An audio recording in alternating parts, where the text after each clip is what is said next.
এই ফেসবুক প্ল্যাটফর্মে আমরা একে অপরকে সাপোর্ট করব, সহযোগিতা করব, লাইক কমেন্ট করব। আসলে এতেই আমাদের সবার এঙ্গেজমেন্ট, রিচ সব কিছু বাড়বে। তো এটা জেনেও আমরা অনেকে কমেন্ট, ফলো কোনো কিছু করতে রাজি হই না বা করি না।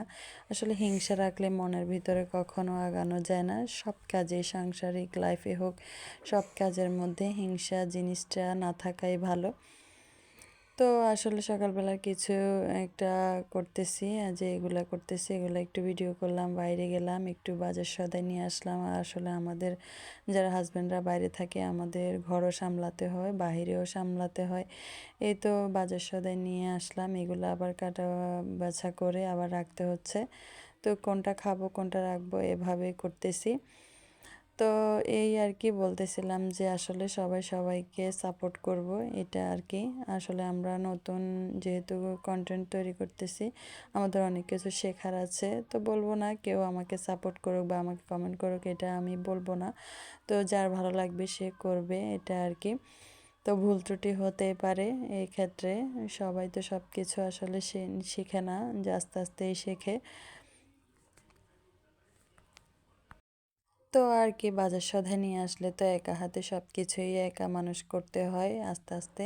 তো রেডি করলে অবশ্য রান্না বান্না খুব বেশি দেরি হয় না, রান্নাটা হয়ে যায় তাড়াতাড়ি। তারপরও গ্যাসের চুলায় একটার পর একটা দিলে হয়ে যায়। আসলে মাটির চুলাতে তো আমরা আগে যখন গ্রামে থাকতাম তখন সব কিছু একসাথে জোগাড় করে তারপরে রান্না করতাম।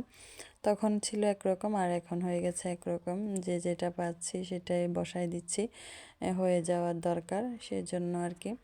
তো যেদিন শাক কিংবা সবজি আনা হয়, মানে শাক বিশেষ করে শাক, এইগুলো তো করতে হয়, না কাটাকাটি করলে তো এগুলো আসলে রান্না করা যায় না। তো আগের দিন করলেও কি বাসি পড়ে যায় সবজিগুলো, সেজন্য আর আগের দিন নেওয়া হয় না, সকালে আনলে একটু ফ্রেশ তাজা পাওয়া যায়।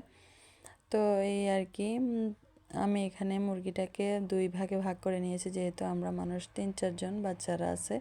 তো ওরা কমই খায় সবজি, আর তারপরে আমি হচ্ছে একটু বেশি খাই সবজি। তো সেজন্য হচ্ছে আমি অল্প অল্প করে রান্না করতেছি। তো আমার ভাত হতে বেশি সময় লাগে না, এটা আসলে এক সিদ্ধই হয়ে যায়।